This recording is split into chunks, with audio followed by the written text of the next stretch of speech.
नमस्कार। टॉर्च की अपनी लेक्चर सीरीज में मैं डॉक्टर अमिताभ सिंह एक बार फिर आपके सामने उपस्थित हूं। आज जिस टॉपिक को लेकर उपस्थित हूं उस टॉपिक का नाम है कैपेसिटी इन टॉर्च। इसका मतलब क्या है? सामान्यतः यह नियम होता है कि जब कोई भी व्यक्ति जिसके खिलाफ अगर टॉर्ट किया गया है तो वो अपने नाम से मुकदमा ला सकता है, कार्यवाही संस्थित कर सकता है, सूट फाइल करेगा और अगर उसने टॉर्ट किया है, उसने रॉन्ग किया है, उसके खिलाफ केस हुई है तो वो अपनी डिफेंस कर सकता है। इस सामान्य नियम के 5 एक्सेप्शंस बताए गए हैं जिनकी चर्चा आज के इस लेक्चर में की जाएगी। वो 5 एक्सेप्शंस कौन कौन से हैं? सबसे पहले आएंगे कॉरपोरेशंस को लेकर के। ये जितने भी आर्टिफिशियल पर्सनालिटी हैं कंपनियों की, निगमों की, आखिर वहां अगर उनके द्वारा टॉर्ट किया जाए, आपके दिमाग में प्रश्न उठेगा कि निगम तो एक आर्टिफिशियल बॉडी है, इसके पास मेंशरिया कहां से आएगी? क्योंकि रॉन्ग करने के लिए मेंशरिया का होना जरूरी है। तो आखिर वो मेंशरिया कैसे लेके आएंगे? इन चीजों को यहां पर रखेंगे। यहां पर शुरुआत में कॉन्सेप्ट निकल के आएगा अल्ट्रा वायरस, इंट्रा वायरस। इस अल्ट्रा वायरस इंट्रा वायरस के झगड़े को समाप्त कर देंगे लॉर्ड जस्टिस एशबरी और वो केस होगी कैम्बल वर्सेस पेडिंगटन कॉर्पोरेशन की। इसकी चर्चा करेंगे। इसके बाद आएंगे हस्बैंड एंड वाइफ। शुरुआत में पति पत्नी को एक व्यक्ति माना जाता था और जब आप एक व्यक्ति मान लेंगे तो इसका मतलब कि पति पत्नी के खिलाफ या पत्नी पति के खिलाफ किए जाने वाले टॉर्ट के लिए मुकदमा फाइल नहीं कर सकती थी या नहीं कर सकते थे। लेकिन इसमें 1882 में मैरिड वुमेन प्रॉपर्टी एक्ट पास कराया जाता है और उसमें क्या है इसकी भी चर्चा करेंगे। इसके बाद एक केस आएगी ब्रूम वर्सेस मॉर्गन की। इसके बाद देखेंगे 1935 में law reform married women tort fissures act पास किया गया। इस एक्ट के पास करने की जरूरत यह थी कि पहले अगर वुमेन कोई टॉर्ट करती थी, वाइफ कोई अपकृत्य या टॉर्ट करती थी तो उसके लिए हस्बैंड लायबल मान लिया जाता था, क्योंकि वहां ये मानते थे कि वाइफ जो है वो रिप्रेजेंटेटिव है या एक तरीके से कहिए एजेंट है हस्बैंड की। तो इस कॉन्सेप्ट को, इस दुविधा को समाप्त किया 1935 के law reform married women tort fissures act के जरिए। इसके बाद आएंगे 1962 में एक और कानून पास किया गया हस्बैंड वाइफ्स एक्ट। उसके बाद जाकर के कहीं पत्नियां पति के खिलाफ भी मुकदमा कर सकती हैं और पति पत्नी के खिलाफ भी केस फाइल कर सकते हैं अगर टॉर्ट किया गया है दूसरे पक्षकार की ओर से। अब आते हैं साहब, नंबर 3 जो एक्सेप्शन आएंगे वो उन व्यक्तियों की बात करेंगे जो कि पेरेंटल अथॉरिटी रखते हैं या क्वासी पेरेंटल अथॉरिटी रखते हैं। यहां चर्चा करेंगे मां की, पिता की और टीचर की। अब यहां पर देखिए, बच्चा घर के अंदर टॉर्ट करे या घर के बाहर, मतलब बच्चे के किए टॉर्ट से, बच्चे के किए रॉन्ग एक्टिविटी से माँ बाप खुद अफेक्टेड हो, टीचर खुद अफेक्टेड हो या बाहर अगर सोसाइटी में वो इस तरह का काम करे तो माँ बाप और टीचर को अथॉरिटी दी गई है कि वो बच्चे को पनिश कर सकते हैं, उसे हैंडल कर सकते हैं। यहां पर केस आएगी आर वर्सेस न्यूपोर्ट की। ये केस स्मोकिंग से रिलेटेड है। एक स्कूल में यह नियम बनाया गया था कि आप स्मोकिंग नहीं करेंगे, खास एज के नीचे के बच्चे जो है वो स्मोकिंग करते मिलते हैं, टीचर उन्हें पनिश करता है, उस पर यह मुकदमा फाइल किया गया था। इसके बाद आएंगे जुडिशियल ऑफिशियल्स को लेकर के। जो भी जज काम कर रहे हैं, कलेक्टर जो कि जुडिशियल फंक्शन जिस समय निभाते हैं, चाहे वो मजिस्ट्रेट हो, जो भी लोग जुडिशियल फंक्शंस को निभाते हैं उनके लिए जुडिशियल ऑफिसर प्रोटेक्शन एक्ट 1850 एक फुल ब्लैंकेट प्रोवाइड करता है। उस ब्लैंकेट की क्या लिमिटेशंस होंगी, कब यह ब्लैंकेट अवेलेबल होगा, कब नहीं अवेलेबल होगा, इसकी भी चर्चा करेंगे। इसमें आएगा केस जो आएगी वो आएगी शैलजानंद पांडे वर्सेस सुरेश चंद्र गुप्ता की और दूसरी केस आएगी state of Uttar Pradesh versus Tulsiram की। अब इसके बाद देखेंगे माइनर को लेकर के कि अगर टॉर्ट किसी माइनर ने किया है, किसी छोटे बच्चे ने किया है तो वहां क्या होगा। कॉन्ट्रैक्ट के केस में हम ये जानते हैं कि माइनर एज जो है वो फुल डिफेंस की तरह काम करती है। मतलब कोई भी एग्रीमेंट एक माइनर जो कि अपने ऊपर लायबिलिटी ले रहा है वो एग्रीमेंट वॉइड माना जाएगा। लेकिन टॉर्ट के केस में सामान्यतः ऐसा नहीं माना जाता। फिर भी अगर मान लीजिए कुछ ऐसे भी टॉर्ट्स हैं जहां पर मेंटल एलिमेंट का होना बहुत जरूरी है, फॉर एग्जांपल निग्लिजेंस को लेकर के या मैलिशियस प्रोसिक्यूशन को लेकर के, ऐसे जगहों पर माइनर एज का होना एक डिफेंस के रूप में काम करेगा। अब यहां पर अगर मान लीजिए कोई बच्चा अपंग पैदा हुआ, बच्चे को जन्म के पहले बच्चे की मदर को किसी और व्यक्ति के निग्लिजेंस के कारण इंजरी हुई, जिसका रिजल्ट ये हुआ कि बच्चा अपंग पैदा हुआ, तो क्या वो केस फाइल कर सकता है? अगर माइनर केस फाइल कर रहा है तो सीपीसी में आप ऑर्डर 32 को पढ़िए तो वो लिखता है कि minor can file the case through next friend, वो वाद मित्र के जरिए केस फाइल कर सकता है। यहां पर दो इंपॉर्टेंट केसेस आएंगी जिसे आप ज्यूरिस्प्रूडेंस में भी पढ़ते हैं जब आप लीगल पर्सनालिटी को देखते हैं, और वही केसेस यहां भी इंपॉर्टेंट है। केस का नाम है Walker versus GN railway company. Walker versus GN railway company में बच्चे के द्वारा उठाए गए मुद्दे को, उठाई गई लायबिलिटी को कोर्ट ने प्रोवाइड करने से मना कर दिया था, लेकिन इस केस को बदल दिया गया, इस केस के फैसले को पलटा गया मॉन्ट्रियल रेलवे कंपनी वर्सेस लेविले के केस में, और इस सारे झगड़े का समाधान कर दिया congenital disability civil liability act 1976 pass कराया गया। क्या कहता है ये एक्ट, इसकी भी चर्चा करेंगे। इसके बाद आएगा यहां पर दो ऐसी केसेस आएंगी जहां पर एक ह्यूमनिक की केस आएगी, जहां आप ये देखेंगे कि 5 साल के बच्चे को निग्लिजेंस के लिए लायबल नहीं ठहराया गया, क्योंकि निग्लिजेंस एक ऐसा टॉर्ट है जिसमें मेंटल एलिमेंट का होना जरूरी। अब नंबर सेकंड एक और केस यहां आती है जो केस नंबर 9 होगी, वो होगी बैलेट वर्सेस मिंगे की। इसे लाउड स्पीकर केस भी कहते हैं। इसके फैक्ट एंड सर्कमस्टांसेस को भी डिस्कस करेंगे। शुरू करते हैं आज का लेक्चर जिसका नाम है कैपेसिटी इन टॉर्ट। तो सामान्य अगर परिस्थितियों की बात करें या सामान्य नियम की बात करें, तो अगर आपके खिलाफ टॉर्ट किया गया है, आपके खिलाफ रॉन्ग हुआ है, आप सिविल कोर्ट में कंपनसेशन के लिए, डैमेजेस के लिए केस फाइल करेंगे। और अगर कहीं आपने ऐसा कारनामा किया है, आपके खिलाफ मुकदमा बन चुका है, तो आप अपनी डिफेंस में जो कहना चाहते हैं वो कहने का मौका आपको दिया जाएगा। यह सामान्य नियम है। लेकिन जहां भी सामान्य नियम होते हैं उनके अपवाद जरूर होते हैं। तो यहां कुल 5 अपवाद बनते हैं इस सामान्य नियम के। ये कौन कौन से हैं? सबसे पहले आते हैं कॉर्पोरेशंस। अब कॉर्पोरेशंस का मतलब ही है कि ये एक आर्टिफिशियल पर्सनालिटी है, ये एक आर्टिफिशियल बॉडी है। आर्टिफिशियल मतलब ये कोई लिविंग हमारे आपकी तरह जिंदा प्राणी नहीं है, ह्यूमन बीइंग नहीं है, चलाते ह्यूमन बीइंग ही है। इसका मतलब ये जो आर्टिफिशियल पर्सनालिटी है, जो लीगल पर्सनालिटी है, ये काम करती है अपने मैनेजर्स के जरिए, अपने एजेंट्स के जरिए, अपने शेयर होल्डर्स के जरिए, अपने बोर्ड ऑफ डायरेक्टर्स के जरिए, इनके जरिए ये काम करती है। तो शुरुआत में ये माना जाता था कि मान लीजिए कोई कंपनी है, कोई कॉर्पोरेशन है, वो इंट्रा वायरस काम कर रही है, मतलब मोमेंटम ऑफ एसोसिएशन या कह लीजिए आर्टिकल ऑफ एसोसिएशन, दो दस्तावेज होते हैं, momentum of association and article of association. उसके अंतर्गत जो लिमिट्स बताई गई है कंपनी को, निगम को, कॉर्पोरेशन को, अगर उसके अंतर्गत रहते हुए काम किया गया है एजेंट्स के जरिए, सर्वेंट्स के जरिए, मैनेजर्स के जरिए, और वहां अगर टॉर्ट हो जाती है तो वहां कंपनी कॉर्पोरेशन को लायबल ठहराया जाता था। लेकिन वो सारे काम जो कि अल्ट्रा वायरस थे, मतलब जिन कामों को एथराइज नहीं किया गया था, अगर वो काम किए जा रहे हैं तो उनके लिए कंपनी लायबल नहीं हुआ करती थी।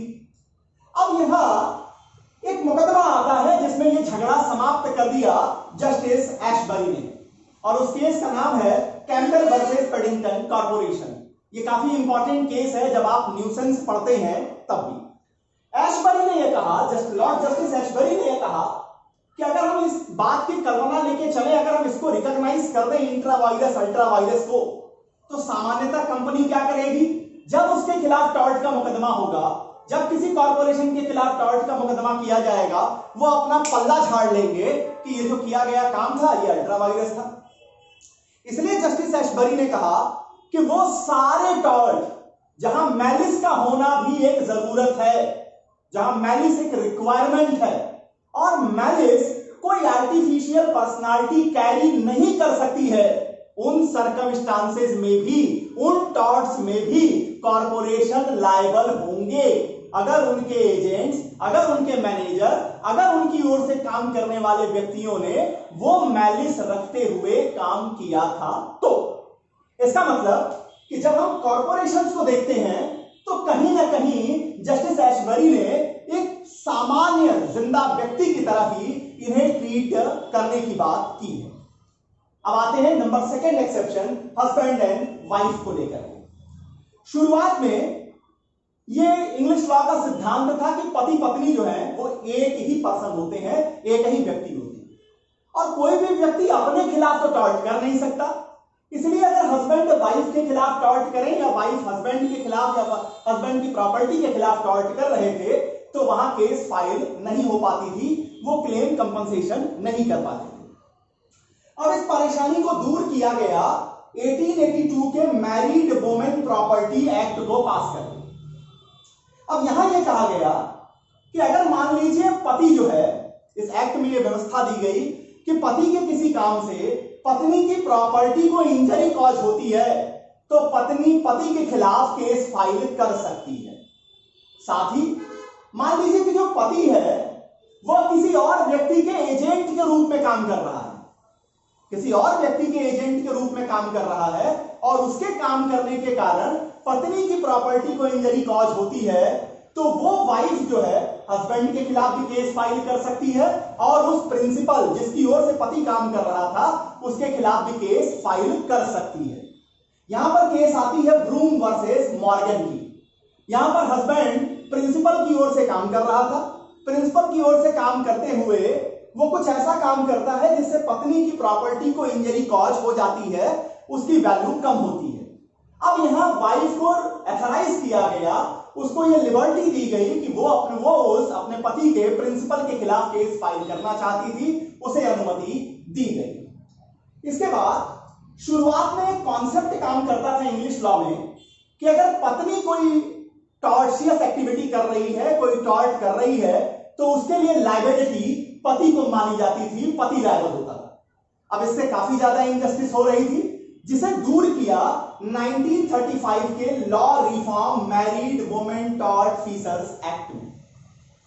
इस एक्ट के जरिए अब यह कहा गया, और इस एक्ट को और ज्यादा बल मिल गया 1962 के हस्बैंड वाइफ्स एक्ट के जरिए। इन दोनों एक्ट को अगर मिला के देखें तो एक बात निकल के आती है कि अब अगर हस्बैंड के किसी काम से वाइफ को भी टॉर्ट, वाइफ के खिलाफ टॉर्ट करता है हस्बैंड, या वाइफ हस्बैंड के खिलाफ टॉर्ट करती है, तो वो एक दूसरे के खिलाफ भी केस फाइल कर सकते हैं। और दूसरा, वाइफ के किए टॉर्शियस एक्टिविटीज के लिए हस्बैंड लायबल नहीं होंगे। तो इतनी बातें, मतलब आज के दिन अगर देखें तो हस्बैंड वाइफ को जो एक लीगल एंटिटी के रूप में, या कह लीजिए एक लीगल कैप्सूल के रूप में जो देखा जाता था, वो व्यवस्था समाप्त कर दी गई। आइए साहब, अब तीसरे पे आते हैं कि द पर्सन्स हैविंग पैरेंटल और क्वासी पैरेंटल अथॉरिटी। मतलब अब यहां जो चर्चा हो रही है ये उन व्यक्तियों के बारे में बात होगी जो कि या तो माँ बाप हैं, माँ बाप का मतलब वो गार्जियन है, वो पेरेंट है, माँ बाप है, या माँ बाप जैसी ही अथॉरिटी रखते हैं। वो कौन है? वो होते हैं टीचर। इसके लिए जब आप आईपीसी में जाते हैं तो वहां भी आपको सेक्शन 87 से लेकर के 87, 88, 89 आगे के जो प्रोविजंस हैं वो इस ओर इशारा करते हैं। तो अगर टॉर्ट में देखिए तो यहां भी माँ बाप को और टीचर को ये एथराइज है, वो एथराइज हैं कि अगर बच्चा मान लीजिए कुछ ऐसा रॉन्ग करे, या तो पेरेंट्स के खिलाफ या टीचर्स के खिलाफ या बाहर सोसाइटी में भी, तो वो अपने बच्चे को हैंडल कर सकते हैं, पनिश कर सकते हैं। लेकिन यहां जो पनिशमेंट दी जानी चाहिए, यहां जो उन्हें लॉ कह लीजिए कि उनको जो रूल रेगुलेशन सिखाने की जो बात है वो एक लिमिट में ही होनी चाहिए। अगर मान लीजिए अदरवाइज वो चाहे पेरेंट हो और चाहे टीचर हो, असॉल्ट, बैटरी, फॉल्स इंप्रिजनमेंट के लिए लायबल हो जाएंगे। और इधर हाल में ही आपने कुछ टीचरों को देखा होगा कि जो छोटे बच्चों के ऊपर एक तरीके से कहिए कि हार्श पनिशमेंट का सहारा लेते हैं, उनको समझाने के लिए उनके खिलाफ केसेस फाइल हुई हैं। आइए साहब, यहां केस आती है आर वर्सेस न्यूपोर्ट की। एक स्कूल की केस थी। एक स्कूल ने यह नियम बनाया कि एक निश्चित एज के नीचे के बच्चे जो है स्कूल के अंदर और पब्लिक प्लेसेस में स्मोकिंग नहीं करेंगे। टीचर को जानकारी मिली कि कुछ बच्चों ने स्मोकिंग किया, वो पनिश कर देते हैं, वो पनिश करते हैं। अब बच्चे केस फाइल करते हैं कि नहीं, इन्होंने हमारे खिलाफ टॉर्ट किया है, लेकिन वहां पर कोर्ट ने कहा कि teachers have such authority because they are quasi parental, they bears quasi parental authority to control the pupils. तो वहां पर इसको बचाव दिया गया आर वर्सेस न्यूपोर्ट के केस में। आइए साहब, अब चौथे नंबर पे आते हैं। जो चौथा एक्सेप्शन है वो है जुडिशियल ऑफिशियल्स का। जुडिशियल ऑफिशियल्स को अब आप ऐसे समझिए कि जो भी लोग जुडिशियल एक्टिविटीज को कर रहे हैं, परफॉर्म कर रहे हैं, जो जजेस हैं, जो मजिस्ट्रेट्स हैं।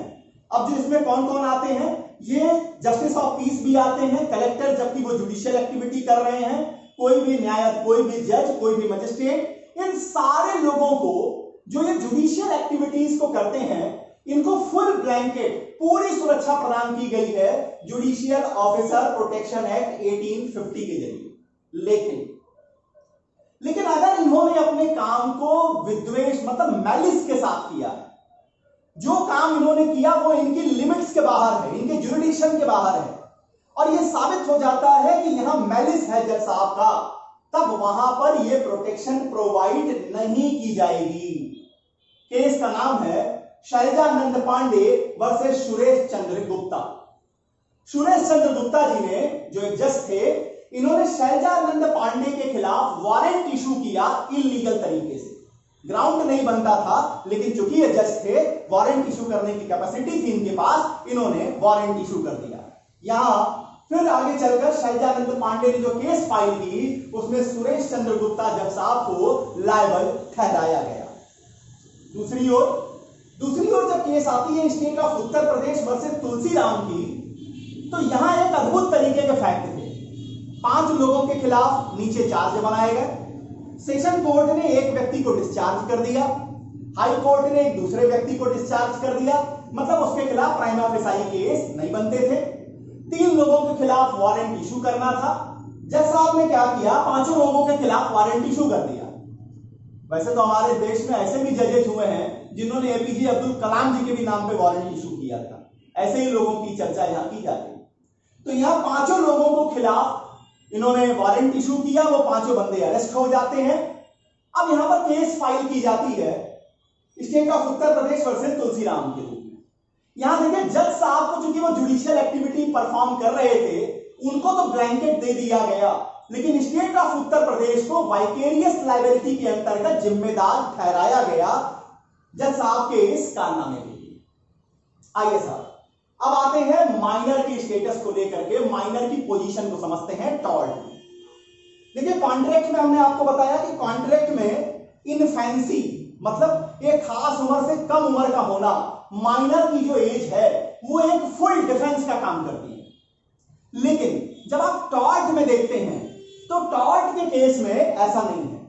सामान्यतः टॉर्ट के लिए माइनर लायबल होंगे, सामान्यतः लायबल होंगे, लेकिन ऐसे टॉर्ट्स के लिए जहां पर कि इंटेंट मतलब कह लीजिए कि मेंटल एलिमेंट का होना जरूरी है। फॉर एग्जांपल, नेग्लिजेंस हो गया, मैलिशियस प्रोसिक्यूशन हो गया, वहां जब तक आप मैलिस नहीं लेके आएंगे तब तक आपके मुकदमे में वो जान नहीं आएगी, वो आप रेमेडी को डिमांड नहीं कर पाएंगे।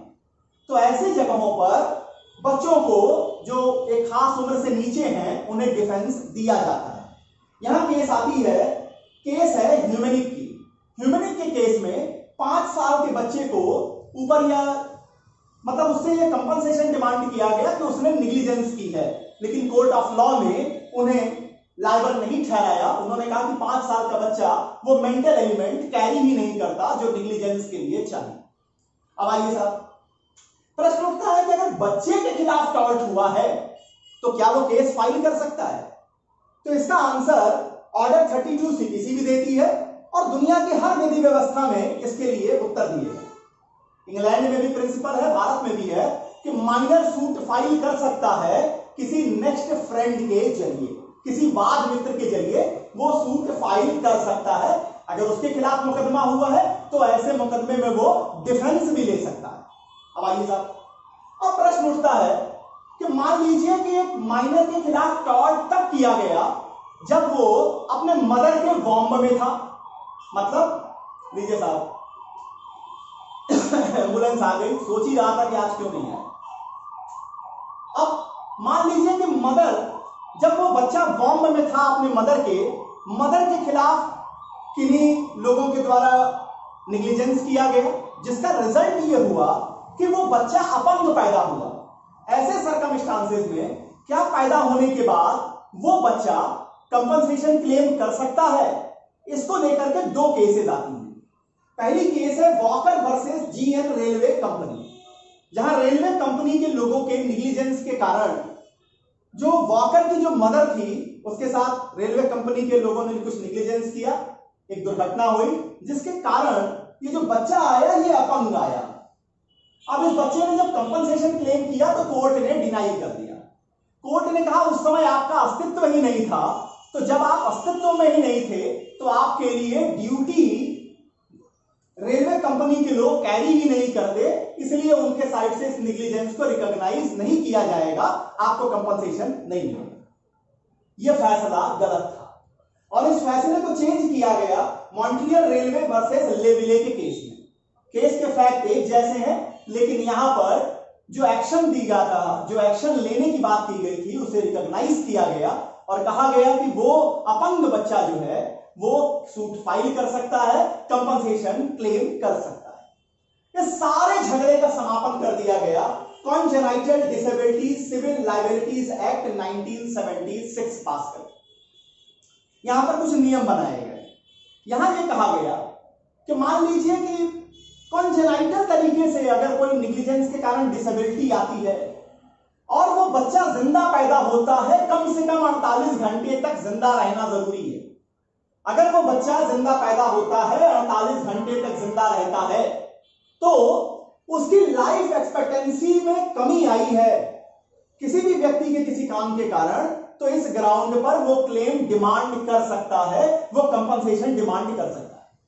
साथ ही यहां पर यह भी कहा गया कि जिस व्यक्ति या कंपनी के खिलाफ ये मुकदमा किया जा रहा है वो अपनी ओर से ये प्ली ले सकते हैं, डिफेंस ले सकते हैं कि इस माइनर के, इस बच्चे के जो मां बाप थे उनको जितनी सावधानी बरतनी चाहिए थी वो नहीं बरते थे। इसका मतलब पेरेंट्स के साइड से कॉन्ट्रीब्यूटरी निग्लिजेंस किया गया है, इस बात का डिफेंस कंपनी भी ले सकती है, वो अगला डिफेंडेंट भी ले सकता है।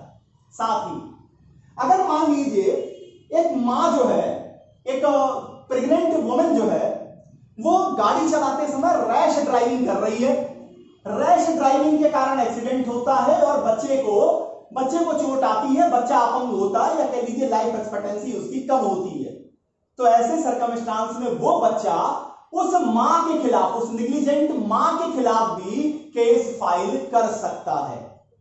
आइए साहब, अब no defence of minor age in the tort generally, ये आप समझ गए कि सामान्यतः टॉर्ट के केस में माइनर एज का होना, छोटी उम्र का होना, ये कोई डिफेंस नहीं है।